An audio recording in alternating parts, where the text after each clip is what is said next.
आज मी बनवली आहे नवलकोलच्या पानाची खुसखुशीत छान खमंग वडी। पाहूया ह्यासाठी आपल्याला काय साहित्य लागतंय। नमस्कार, स्मिता जीएसबी ट्रेजर मध्ये तुमचं पुन्हा एकदा स्वागत।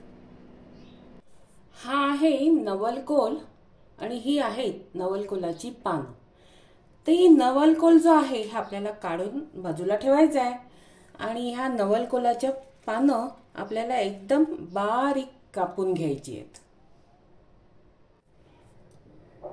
पानं कापून झाल्यावर त्यात घालायचं आहे तांदळाचं पीठ, चण्याचं पीठ, गूळ पावडर,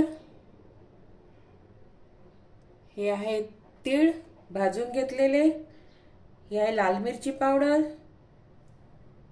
हे आहे हळद पावडर आणि हिंग, मीठ, गरम मसाला आणि धणा जिरा पावडर।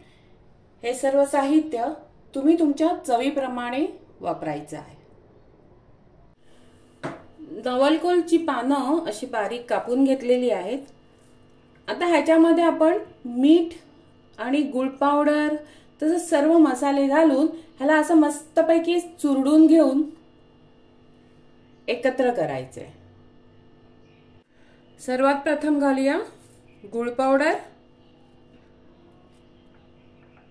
धणा जिरा पावडर, गरम मसाला पावडर,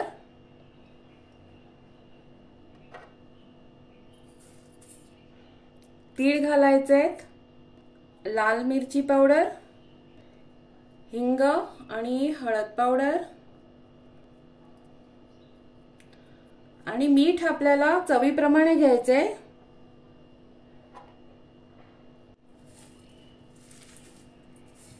म्हणजे ह्याचं जे पाणी निघेल त्या पाण्यामध्ये आपल्याला चण्याचं पीठ आणि थोडंच तांदळाचं पीठ घालून त्याचं एक असं बॅटर सारखं बनवून घ्यायचं। खूप पातळ बनवायचं नाही आणि खूप जाड पण नाही बनवायचं। त्याच्यात मी अर्धी वाटी चण्याचं पीठ घेतलेलं आहे। चण्याच्या पिठापेक्षा कमी तांदळाचं पीठ घ्यायचं।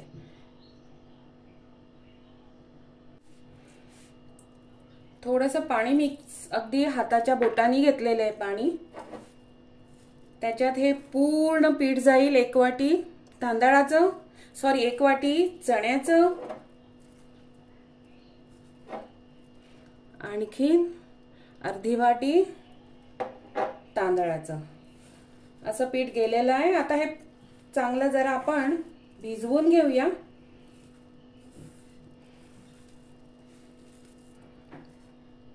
ह्या दरम्यान थोडंसं चव घेऊन बघायची आपल्याला। आणि हे आपण कुकरच्या भांड्यामध्ये घालून घेऊन त्याला 2 ते 3 शिट्या मारून घ्यायच्या आहेत।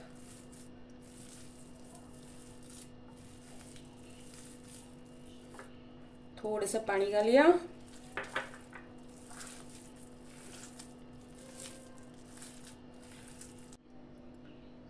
पाहू शकता तुम्ही मी इथे अंदाजे अर्धा चमचा इनो फ्रूट सॉल्ट घातलेला आहे। तुम्हाला अंदाज असेल तर तुम्ही असाच घालू शकता, नाहीतर चमच्याने माप घेऊन घाला। आता हे छानपैकी परत मिक्स करून घेऊया। हे पाहू शकता ह्याला मी तेलाचं ग्रीसिंग केलेलं आहे। आता ह्यामध्ये हे पीठ घालून घ्यायचे।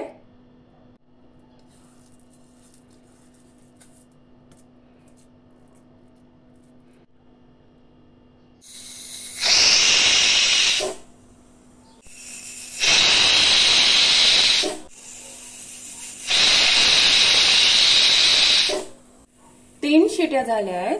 कुकर थंड होण्याची वाट पाहूया। थंड झाल्यावर एका ताटलीमध्ये काढून घेऊन त्याच्या आपल्याला वड्या करायच्या आहेत, म्हणजेच वड्या पाडायच्या आहेत।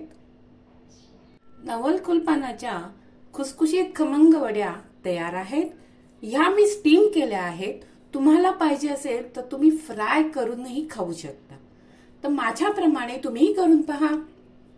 माझा चॅनल स्मिता चीज ट्रेजरला लाईक करा, शेअर करा, सबस्क्राईब करा. मी परत येत आहे अशीच एक सुंदर नवीन रेसिपी घेऊन खास तुमच्यासाठी. धन्यवाद.